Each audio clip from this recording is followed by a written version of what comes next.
Today's show is sponsored by MongoDB. As a programmer, you think in objects. With MongoDB, so does your database. MongoDB is the most popular document database built for modern application developers and the cloud era.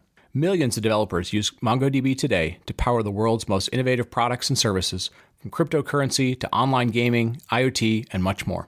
Try MongoDB today with Atlas, the global cloud database service that runs on AWS, Azure, and Google Cloud. Configure, deploy, and connect to your database in just a few minutes. Check it out today at mongodb.com/atlas. That's mongodb.com/atlas. Cloudcast Media presents from the massive studios in Raleigh, North Carolina. This is the Cloudcast with Aaron Delp and Brian Gracely, bringing you the best of cloud computing from around the world. Good morning, good evening, wherever you are, and welcome back to the Cloudcast. We're coming to you live from the massive Cloudcast studios here in Raleigh, North Carolina, with a holiday edition of the podcast here. As we go into the holidays, news tends to slow down a little bit. It gets a little bit harder to schedule guests, but we have also found too. So we were kind of falling into some traditions here of we like to do some end of the year wrap ups, and then we've got a end of decade on top of it as well. So Brian, how are you doing first of all? And let's jump into Cloud News of the Week after that. I'm good. We, like you said, getting ready for the holidays, sort of shutting it down for work. Luckily, we in the regular day job, we sort of shut down the last week, which is nice. We don't have sales. Our quarter ends in February, so I don't have sales reps calling me at 11 o'clock at night trying to close a crazy deal. So yeah. So it's employee, like company mandated shutdown. Exactly. That's which is good. Such a great perk. Exactly. So yeah. So it's crazy. So we started this thing back in 2011. I'm not sure we would have ever thought we would have gotten to the end of the decade still doing the podcast, but we're cranking along. A lot has changed in the last 9 years or so. So we thought we'd spend a little bit of time on this show going through that. And then the other thing we've been doing is we sort of collect up a bunch of questions from people about just, people will ask questions all the time, sort of a mailbag. We don't typically cover them on the show, but we've gotten enough now piled up that we thought we'd sort of include them in the end of the decade show. They're all kind of relevant towards looking forward sort of questions. Yeah, absolutely. So we'll jump right into Cloud News of the Week here. We really only have one decent-sized story this week, and that's Intel with the acquisition of Habana Labs for $2 billion. So what is that? So this is sort of an chips, right? Yeah, it's chips. It's Intel had a program called Nirvana, Nervana, which was a bunch of chips they were doing and some associated software for AI. And apparently, at least based on some of the commentary we see out there, that was going either not as well as they planned or slower than they planned, and they acquired this company Habana Labs out of Israel. So your classic, probably ex-Israeli military, small startup with some pretty interesting IP, intellectual property, and the kind of the word in the analysis that we read was this will likely replace that program. So, it is getting to be very interesting as we've seen NVIDIA and others really ramp up around AI, the chipsets. We saw Amazon announce the whole Nitro chipset, kind of starting to push out Intel. So Intel's having to find some new places to find revenue and places where they're, driving value in computing. ASICs are cool again. Yeah. Exactly. It's Who knew?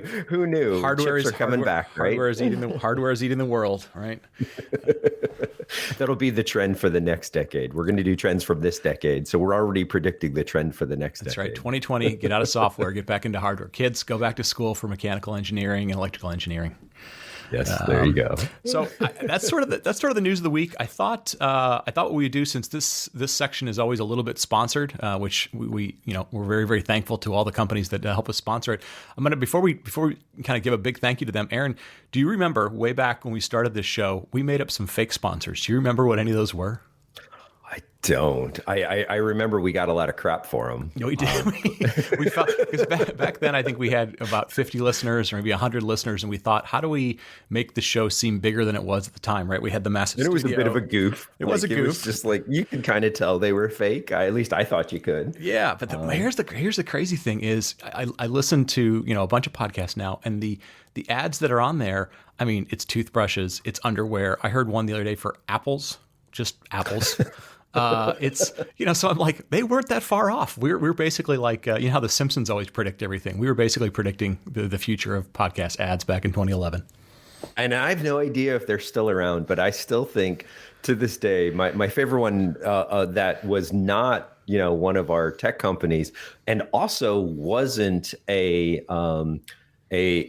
joke one, was Mangrate. Do you remember Mangrate? Oh yeah, are they still around? I have Mangrates on my grill. They're fantastic. They're really good if you want to have really good grilling on your grill. Yeah, they're awesome. Yeah.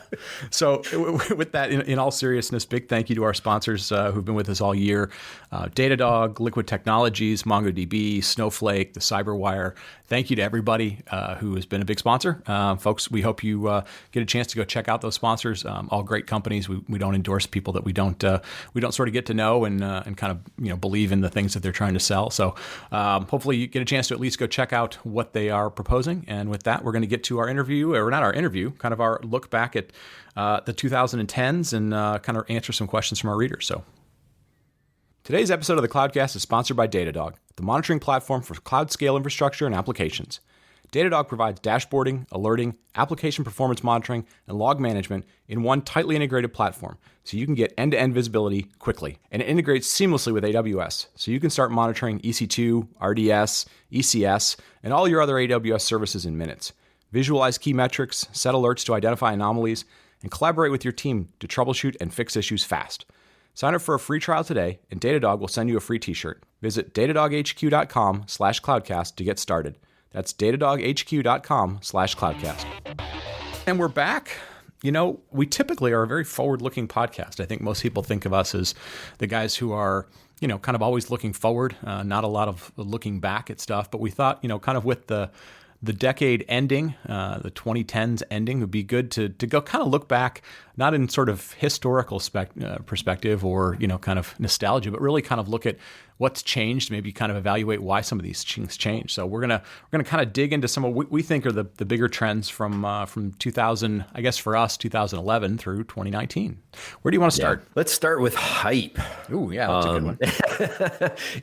It is. Yeah, we kind of often say that our podcast is an emerging tech podcast, and it's all about riding the waves and identifying the new trends. And because of that, we tend to, if you ever want to win buzzword bingo, this is probably the podcast for that.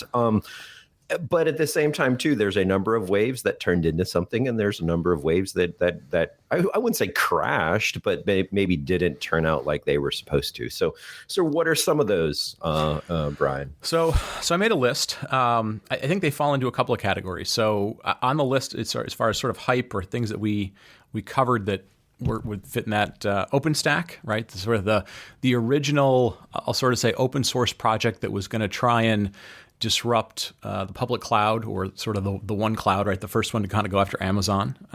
We saw HCI sort of emerge, right? We first started this show when we heard about converged infrastructure, not hyper-converged, but converged infrastructure. Hyper-converged kind of became the real reality of putting compute and storage together and managing it as a unit. I had Docker, sort of the whole container phenomenon. For those of you listening along, we just said Docker, so you can drink. A whole lot of PaaS stuff, and Cloud Foundry sort of leading the way in the PaaS world. Obviously, Kubernetes is now the big hype. We never covered a lot of blockchain, but blockchain got a lot of hype. It was going to replace databases. It was going to decentralize, money and all sorts of stuff. And then obviously these days it's AI and ML and serverless. So we've covered the gamut. I think some of them are still very, very viable, and some of them have proven to be, I don't want to say have gone away, but less than industry changing, if you will.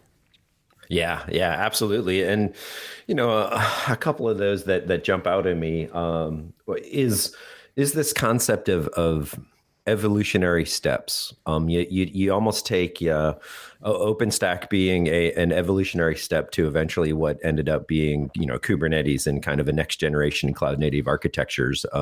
We had converged infrastructure, which turned into hyper-converged infrastructure. And so for a lot of these, I won't say Cloud Foundry was one of those, but I will say PaaS in general I feel like was something that was a step as well. And so a lot of them was, the version 1, if you will, or the first step into something. And then it was a little bit of like, okay, how can we improve on that? Or what is the next iteration or generation of some of these, technologies or trends? And so the biggest thing I get out of that was I feel like there was a lot of steps, if you will. In the last 10 years. Yeah. And I think there was, we have this terrible tendency in our industry to think that, one thing kills the other. We're actually going to get to that in a mailbag question. But I think we learned a lot, right? I mean, prior to, say, OpenStack, and people will say, oh, that's not really true. But for sort of mainstream IT, other than Linux, OpenStack was really kind of the first foray into, hey, we're going to have to deal with open source, right? Open source is going to be a thing that we're going to have to figure out. What does it mean? How do vendors deal with that stuff? Like, what do I do with that software? Do I just download it? Do I buy it? Do whatever? And the lessons that came out of OpenStack for good and bad, kind of led to things like Docker, it led to things like Kubernetes and, kind of how people interact with vendors, could open source be mainstreamed into the mainline enterprise and stuff. So yeah, I think that the thing that you talked about in terms of it, we saw building blocks sort of happen, and to some extent, maybe people look at those as successes and failures, but they kind of needed to happen in order for us to get even just to where we are in 2019. Agreed. Completely agreed. Yeah. Do you want to move on to the next one? Yeah. No. Go ahead. Jump on. I think the next one is just really interesting to me. A lot of times, and we've talked about it many times, of like, you've got this idea of probably every decade you could name the big tech companies. Yep. But also they tend to go away over time. Right. But and I think Microsoft, which would be the next one, and the reinvention of Microsoft is really interesting to me, because it's probably going to go down in history as one of the exceptions to that. Because the reinvention of Microsoft over the last decade, I think they've gone from, teetering on the edge of being one of those that faded into history into, really having legs and being a force into the next decade. Yeah, no, it's, there really has only been maybe 3 companies that have survived, from decade to decade, like you said. One of them being IBM, and IBM's in maybe not the leadership position they were decades ago with mainframe, but still very viable. $100 billion in revenue. Apple basically, got near death, probably within days of going bankrupt, and they're now a behemoth. And then Microsoft, and Microsoft's was one of those ones where, like the other two, you had to completely reinvent yourself, right? I mean, you had Steve Ballmer, who was saying, open source is cancer. You had him, poo-pooing mobile computing if it wasn't a Windows device. And Satya Nadella has come in and just completely reshaped who they are, right? The things that they used to say were terrible, they now not only believe in, but they embrace. He's moving into new business models, new delivery models. I mean, for me, the biggest thing is, it used to be with Microsoft, like everything in some way, shape, or form always came back to Windows. And nowadays, you rarely ever kind of even associate them with being the Windows company, right? I mean, somebody might have a Windows laptop, but it's not it's not the, sort of front and center for Microsoft. And I think figuring out how they did that is, going to be something they write about in business books for decades to come. Yeah, I never thought of it that way. But yeah, and I would also add, Satya did write a book. I highly recommend it. Go read it. Yeah.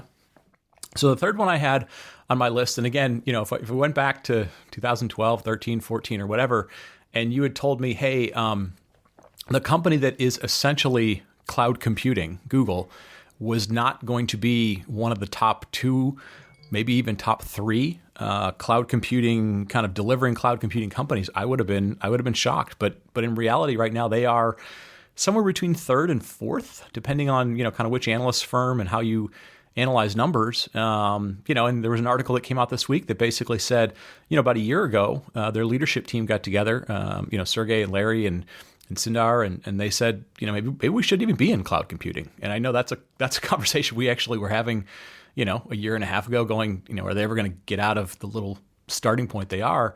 But yeah, I'm sort of shocked that Google is not bigger than they are just based on their technology prowess, right? We've talked about their struggles with, talking to human beings, which is not a Google strength, but I'm surprised technology-wise they haven't been able to get bigger than they are in delivering cloud computing. Yeah, and to kind of pin this to the last one as well, if we say Microsoft and it will go down in history as one of the great reinventions, I think Google will go down in history as one of the big head scratchers. Because I first of all, I completely agree with you, but internally it would be really interesting to see a study someday of why they could never.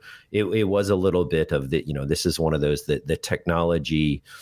Being the best technology doesn't necessarily automatically get you revenue, doesn't automatically get you growth, doesn't automatically get you customers, because the tech is good.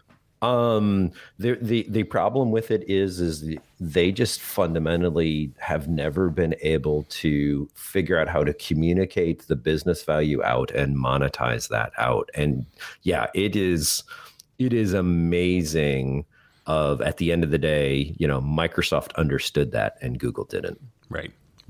Well, because there was times in this podcast where we were debating. It's like, well, AWS is first, and Microsoft or Google might be second. We'll see. Right. And now it's unquestioned. Yeah. Who's second and who's third? Yeah. I think the big difference, and again, we may be completely off, but this is just sort of an outsider's perspective. I think Microsoft has always been a company who was engaged directly with their customers, right?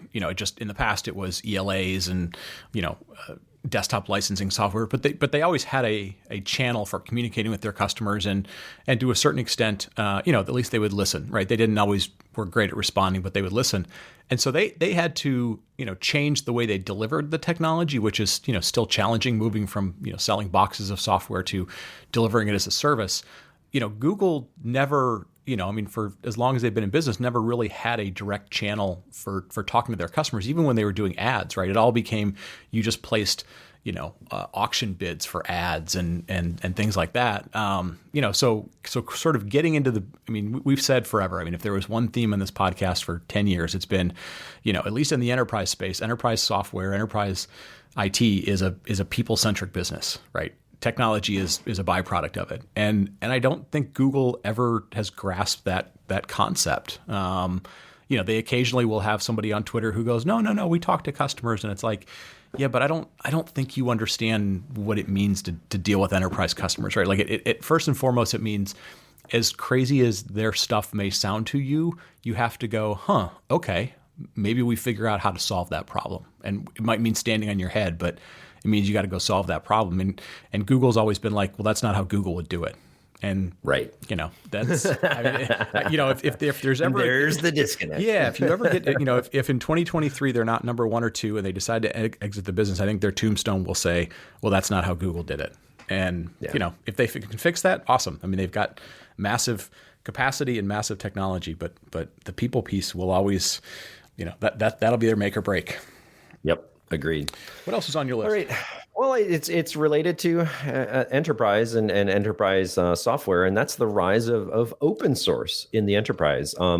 And at the same time, that ripple effect it created. There are lots and lots of challenges across the industry. This kind of combines a lot of the previous things we were talking about of, hey, a lot of folks were used to ELAs and they were used to, a certain way of dealing with hardware and dealing with software, and open source kind of came in and turned it all on its head.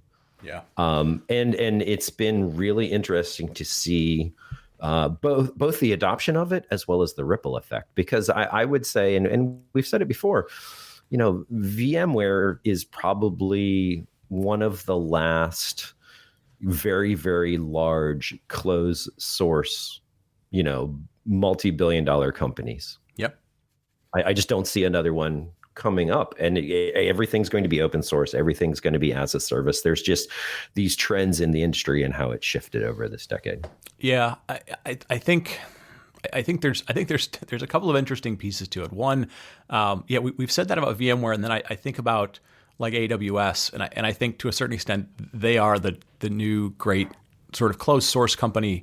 It's just their delivery model is different, right? And that doesn't mean they don't do some things in open source, but fundamentally, like you're not able to download the operational model of AWS. But your point about VMware being probably the last great software only company. That's probably true. I think the other thing that's really interesting is, for years and years, if you pointed to open source and you said like who's been commercially successful, everybody would say, well, that's Red Hat.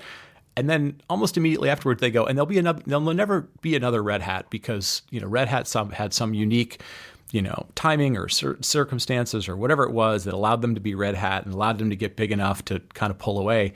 And yet, we've had VC after VC either come on this show or we've talked to them, and they continue to invest in open source, companies that are based on open source. And it's the weirdest thing of like, there's part of the industry that's like, there will never be another company that's Red Hat. And then they're investing in companies that they somehow, I think, perceive will do what Red Hat did to make money. It's a weird conundrum that's created. Yes. Yeah, no, it is. It is, and it'll be really interesting to see how this happens over the next decade. Yep, without a doubt. Yeah. Next thing I had on my list is this is probably just more of a comment than anything else because people are investing in this space, but everybody seems to still suck at security. It's a hard problem. It's just that security is now elevated to the front page of newspapers all the time, right? Every week it's some data breach. And I don't know if that's a good thing. I don't know if it drives more innovation because the risks are higher, or if it's creating even more, Department of No for security groups, right? Like I kind of sense it's a little bit of both.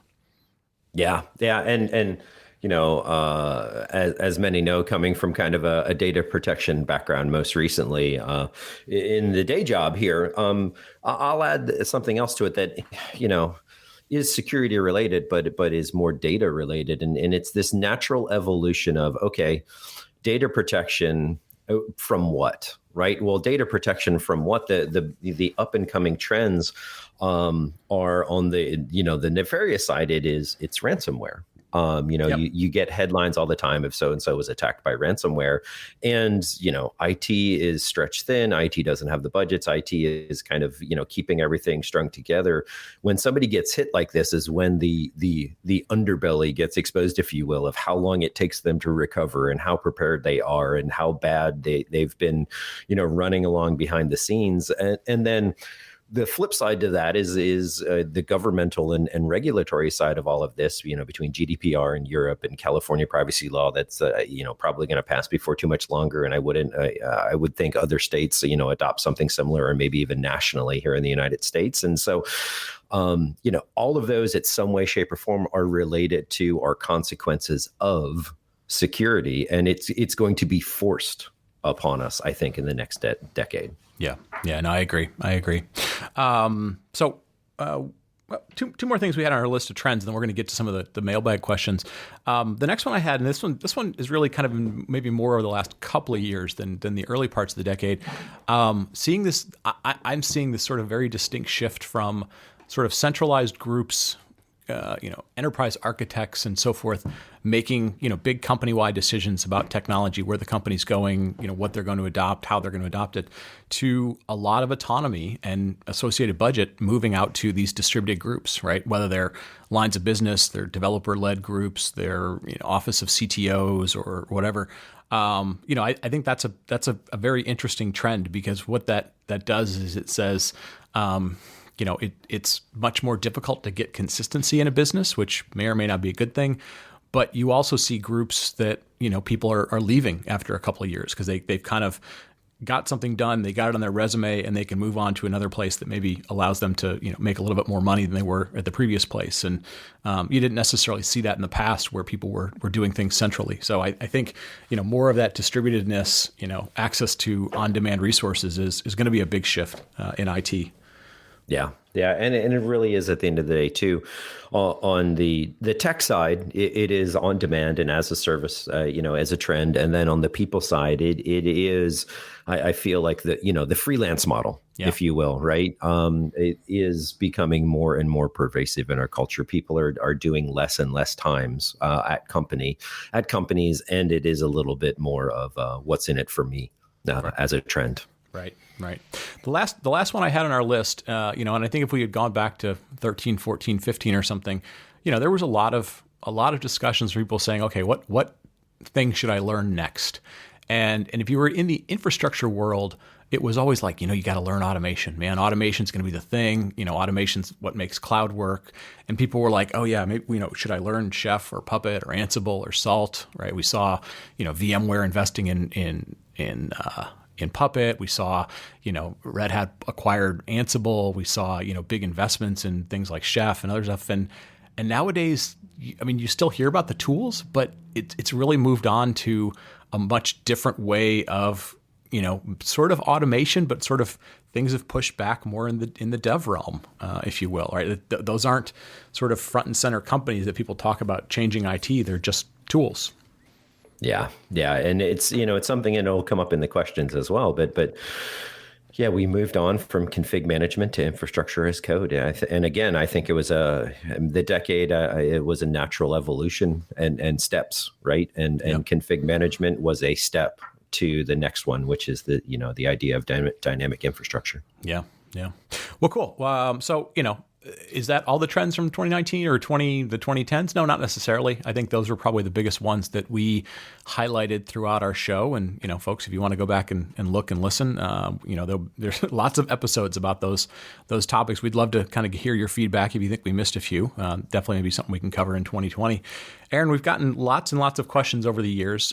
We've never really done a lot of mailbag, but we thought, well, we'll collect them together. There's been a lot of good ones. You want to jump into the very first one that's on the list? Yeah, absolutely. So question number one from Thomas T. If you had to advise someone that's 25, 35, 45 about career path in IT, what tips might you give them? Good question, Thomas. And I have some, but do you want to start? Yeah, I'll take 20s. Okay. Not that either one of us are sort of covering that. Do we remember what that's like? Yeah, we're now that we're in our late 60s, it's hard to remember those days. No, I think I think the reality is if you're in your 20s, and if you, I'll kind of give good perspective on this. There's a podcast called Software Engineering Daily. Jeff Meyerson does a really good job with that. And Jeff basically is somebody who's in his 20s who, kind of when I listen to his perspective on stuff, there is no concept of data centers, right? Like he will frequently say, like, I've never worked in the data center. I've never had to deal with things that were in the data center. They've always been in the cloud. So, I think from that perspective, if you're in your 20s and something, you're probably best to be looking forward unless you're like, hey, I'm going to become a COBOL developer because I hear there's a scarcity of them. But yeah, I think you've got to have development skills. I think you need to be thinking about what does the world look like in terms of the cloud, right? People like A Cloud Guru do an awesome job of training you up on how to use AWS and Azure and Google and Linux and other stuff like that. I think you're probably most likely thinking, what does the world look like in terms of sort of composable services, right? So it's APIs and business logic, and I would keep your focus at that point because that's where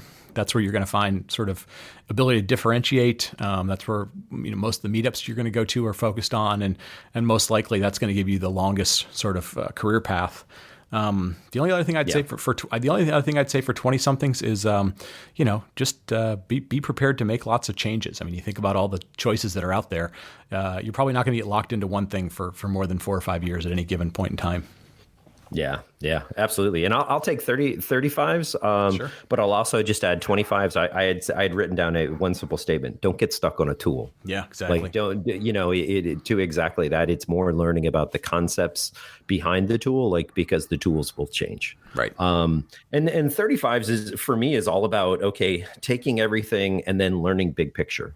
Right. Learning the implications of those tools, learning the implications of those technologies, and learning, at a higher systems level, how everything is interconnected and how all the jigsaw puzzle pieces fit together and how everything works end to end. Because at that point, a lot of folks in their careers, as they're looking to grow, they've throughout their 20s and early 30s have been, I'm going to handle this point solution, or I'm going to handle this. And as your job scope changes, you want to keep moving moving up the stack, but you also want to, move to a wider understanding of the organization as well. And so, that is where I would say it's more about learning technology at a much higher scale and learning concepts in the industry, and moving on from tools. Yeah. Your 30s is probably the hardest transition, because you're moving from, you were single, you had what you thought was unlimited time to work on stuff. Your hobbies could be curious and so forth. You get into your 30s and maybe you've got a family, you've got some other priorities in life, and you've got to figure out how to deal with that. I think I'll take the 40s piece of it. I think the biggest one I would say at this point is, in terms of real life, you've got lots of time in terms to work. I think in terms of the tech industry, they tend to look at you as being pretty old. So at that point, if you haven't been kind of focused on it, you're probably going to narrow your scope of what you're focused on. But my biggest thing would be figure out the thing that you are the absolute best at, right? You got to kind of ask yourself, you're probably making a little more money than you were in your 20s and 30s. You may be working on a broader scope, but people are basically kind of evaluating, like, are you really, really good at something, or could I replace you with somebody who's in their 20s who's, close enough to being good at what you do? And if you're a jack of all trade later in your career, that becomes a harder thing. If you are really, really good at something, double down on that. Double down on being a great, people manager and grower of teams and taking on problems. Maybe you're, great at one or two technologies. Maybe you're great at just being, good at talking to upper level management and selling ideas and whatever. But, when you get to be later in your career, you're in your 40s, they're basically evaluating you. Are you really good at something, or are you just, okay at it, and we're probably paying too much for you? So kind of be conscious about that sort of stuff. That would be my advice. Yeah. And I wrote down one sentence that actually mirrors yours, which is, I just simply put, find your niche and your people. Yeah, exactly. Yeah, that's the other thing. Have a network of people that, if something happens, your company decides to make a change, like, you've got people you can call on and potentially find something else. So yeah, definitely be networking throughout your 20s, 30s, and 40s. That's probably the other great advice to give is don't ever rely just on yourself. Yep. So you want to take question 2? Yeah. This one comes from Michael C. You guys see a lot of different technologies throughout your interviews on the podcast and talking to people. Which ones do you think have longevity, I guess, as of now, maybe? And which ones do you think are potentially overhyped? Well, I think we covered the overhyped ones. What do you see in terms of longevity if you were saying, hey, 2020 and beyond? Yeah. So I think from a longevity standpoint, it's actually, I'm going to kind of say this one fits in both, and that's Kubernetes in general. I don't feel like Kubernetes has hit that super hard trough of disillusionment yet. It's still in the super, everyone's talking about it, super buzz. Everything's Kubernetes. If you don't know Kubernetes, it's really hard in this industry right now. And I think that trough of disillusionment that naturally happens still has to happen. And you're starting to see the edges of it when people are saying, oh, it's hard to operate, or oh, it's this, or oh, it's that. And so you're starting to see the very beginnings of that trough of disillusionment. And so that's I think we have another show where we're going to go into that. And maybe that's an emerging prediction for me for 2020. But then I also don't think I think it's going to hit steady state. I just don't think it's hit that steady state. The pendulum has to swing back slightly on it. And the other one I would add to beyond Kubernetes is just AI and ML in general. I firmly believe, again, it's super overhyped as a concept right now, but we haven't hit that revolutionary or evolutionary next step of what does that mean practically to most customers today? Yeah. So those are 2. Yeah. I think the 2 I would say, I'm not gonna jump on Kubernetes. I'm biased in that, but that's why I took it. No, I'm just kidding. I think the 2 I would say, I think there's going to be a lot that I know we don't recommend tools per se, but I think GitHub as a platform is really, really interesting, especially if you interact at all with developers. But I think we're going to find that what people do, there's this thing called GitOps, which is beginning to sort of replace a lot of the config management tools. So if you're on the infrastructure side, sort of be looking at this GitOps thing. It's going to become the place where you can use the same tools developers do. But I also think we're going to see things like serverless and other stuff expanding out on that platform.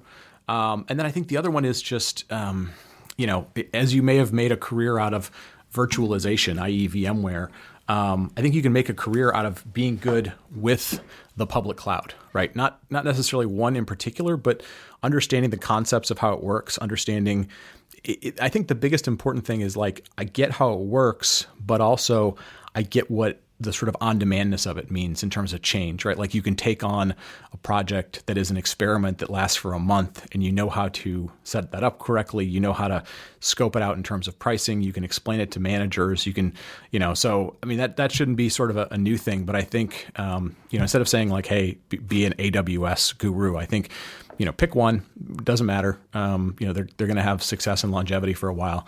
But just understanding the new concepts of what the on-demandness of public cloud means, I think is going to have a lot of longevity into 2020. Yeah. And I think you already answered question 3, but I'll give my take on it as well. So question 3 is, what disruptive technology is a more important skill to learn? And from Erica B., I actually think it's exactly what you just said. So if anybody wants the answer, rewind a little bit. No, but to follow on, I think this concept of, especially since we have a lot of infrastructure heavy and either virtualization or ex-virtualization folks, practitioners as our audience, double down on infrastructure as code. But I'll also throw in a company as well, and that's HashiCorp. I think any of the HashiCorp tools, I think more so than a lot of the others. And to your point about GitOps and some of these other things, I see them as a tool set that seems to also be, kind of one of those that's going to be an emerging standard going forward. That a familiarity with those and an expertise with those is just going to be almost expected. Yeah, no, I agree. I think the only other one I would say is, you mentioned like AI and ML. Obviously, that's we talked about that for a while now. I think the thing to watch for that is we're seeing more and more tools that are starting to let sort of the citizen data scientist come along. And what I mean by that is like, you don't have necessarily a background in data science, but you're like, hey, I can get data sets, I can pull them into these tools. And you start to learn the basics of how to do modeling. I think the way to take away from that is, every business is essentially becoming either a low-end business or a very high-end business, and the middle is sort of going away in terms of sort of you can't differentiate from the middle. And the thing that differentiates either on the high end or the low end is data. And so if you start to figure out what that is, and the analogy I will draw to that is like, when the early tools came out to build a website, you were hard coding, hand coding HTML, and then things like Dreamweaver and other tools came along, and it was like, oh, okay, everybody can build a website and do some stuff. I think we're going to start to see an explosion of kind of citizen data science type of tools. And if you can begin to just learn how to better understand data, regardless of what job you're in, I think what you'll find is you can optimize the things you do, even if it's 20%, 30%, that'll make a big difference. So take a look at that stuff. Yep. All right. Fourth one. We only got a couple of questions, so we're not gonna have a ton. From Seema J, what's the most misunderstood concept in IT, or sort of the intersection of business and technology today? I'll take first crack at this one. Yeah. Serverless. Solely because people get so angry at the name. But I will say this, and that, we've talked about it many times on the show, still a firm believer, and it actually goes into our fifth question a little bit as well, which we'll get to slightly here in a little bit, is this concept of serverless. What is it? Why is it useful? Is it an additional tool? Is it going to displace and take over, containers and Kubernetes? Like, I really firmly believe there is just so much misunderstanding in our industry around serverless and the advantages of it, which, by the way, I'm a very firm believer it is going to be a disruptive technology going forward. Yeah, no, I agree with that. I'm gonna hit on one other one. My 2 cents on serverless is if you think about the two big trends that either have been successful or partially successful. So PaaS as a thing that says, hey, I'd like to make developers successful. I wish the infrastructure would get out of the way. That's essentially what serverless does. And if you think about cloud computing and you go, it's on-demand computing that you only pay for what you use, that's what serverless does. And so, yeah, I think as people get past the name, which, sorry, Jeff, or whoever invented it, it's, it is sort of a thing that I think over time people will eventually get over. But we may at some point see sort of a renaming of serverless, whatever 2.0 is, because it does do the things that we've always said, hey, would be really beneficial. I think my biggest thing, and I kind of highlighted it before, I think this understanding that IT decision making is now becoming a distributed activity. I think you're either going to understand that or you're not going to understand that. And those that do understand it and figure out how to be successful in that, whether you're at an end customer dealing with it or you're a vendor selling to it or you're an SI, I think that's going to be one of those things that sort of makes and succeeds and fails in terms of what goes on. But just the distributed nature of decision making and budgeting and all that kind of stuff is going to happen, and is beginning to happen. Yep, agreed. All right, last question we've got. You want to take it or you want me to take it? No, I'll take it. So Jacob H., why do you think our industry is so obsessed with the idea that new technology will eliminate old technology? Has this ever really happened? And I wrote some notes on all of this before we started. And yeah. my simple answer was, I have no idea, but it's certainly true. And what I mean by that is I don't quite get why everyone thinks that the next wave is going to be, the one thing to take over all of it, because I don't think it has ever happened going all the way back to the mainframe, right? Like it's mainframe, then it was AS400, then it was client server, then it was virtual. Like every single trend had a market that increased and then a market that decreased, but they never went away. It was just additional tools in the toolbox. It was an evolution or moving on and providing more value, both in cost reductions as well as being able to generate more revenue. And it's just our industry continually moving forward. But I can't think of a single one that completely went away and was decimated overnight, at least in the ones that have been the focus of this podcast. Yeah. The only one I can think of, and I think this is actually a real true case story, is basically when the iPhone came along, it killed all previous phones, right? Nokia and all, like that old model of a non-smartphone doesn't really exist anymore. I mean, for the most part. But otherwise, yeah, everything in IT, it just becomes, a piling on of the last layer of IT. I think it's a couple of things. I think number one, we have this fascination with Silicon Valley, and we have this fascination with, kind of the genius that figured out the idea that's going to, get rid of the things that we dislike. And occasionally that proves true, but in most cases, it's a lot of hype.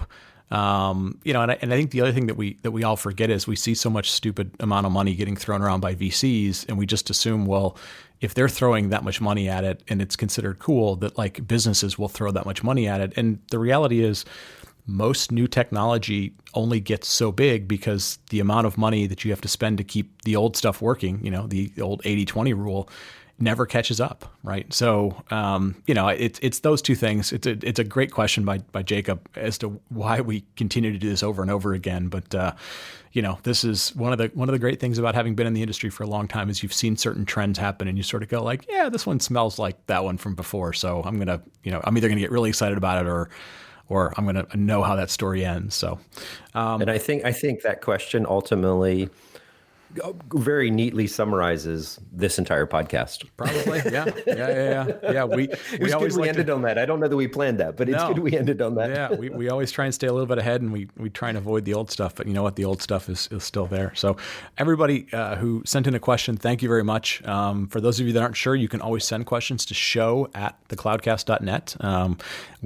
In some cases, we might make an entire show out of them. We've done that from time to time, and occasionally we'll wait until the next decade and pile them all up for a mailbag. So we promise to answer your email within 10 years. Yeah, exactly. That's our guarantee. So with that, I think we're going to wrap it up. We did not go 3 hours. I know everybody's been wanting us to do a 3-hour show like Andy Jassy, prove our stamina. We thank everybody for listening. We thank our sponsors for sponsoring the show. With that, we're gonna kind of wrap it up. Thank you to everybody who listens, tells a friend. There is one more show for the year, which is our year-end wrap-up. Always maybe one of our favorite shows. But with that, Aaron, any last thoughts for the decade, if you will?